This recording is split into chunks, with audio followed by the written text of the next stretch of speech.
Hi అండి. నోరూరించే తియ్యటి instant gulab జామున్లు నోట్లో వేస్తేనే కరిగిపోయేలాగా స్మూత్ టెక్స్చర్ తోటి ఇంకో ఎలా చేయాలో ఈరోజు నేను చేసి చూపిస్తానండి. దానికి ఏదైనా ఇన్స్టెంట్ గులాబ్ జామున్ ప్యాకెట్ తీసుకుని ముందు అందులో పిండిని ఇలా కూల్చుకోవాలి. నాకు 2 కప్పులు వచ్చింది. దానికి 3 కప్పుల షుగర్ని షుగర్ సిరప్ కోసం తీసుకుని 3 కప్పుల షుగర్కి 4 కప్పుల నీళ్లు పోసుకుని చిక్కటి సిరప్ని బాగా మరిగించుకోవాలండి. దాంట్లో కొద్దిగా యాలకుల పొడి వేసుకుని అలాగే రోజ్ వాటర్ 3 డ్రాప్స్ వేసుకోవాలండి. దాంతో ఫ్లేవర్ చాలా బాగా వస్తుంది. అంతేకాదు స్మెల్ కూడా చాలా బాగుంటుంది గులాబ్ జామ్ది.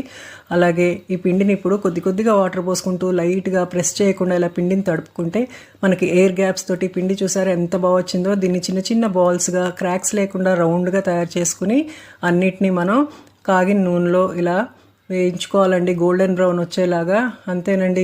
గోల్డెన్ బ్రౌన్ అయిన తర్వాత తీసేసి రెడీ చేసుకున్న షుగర్ సిరప్లో వేసేసుకుని అరగంట నాననిస్తే మన ఇన్స్టెంట్ గులాబ్ జామున్లు తీయగా స్మూత్గా చాలా బాగుంటాయండి.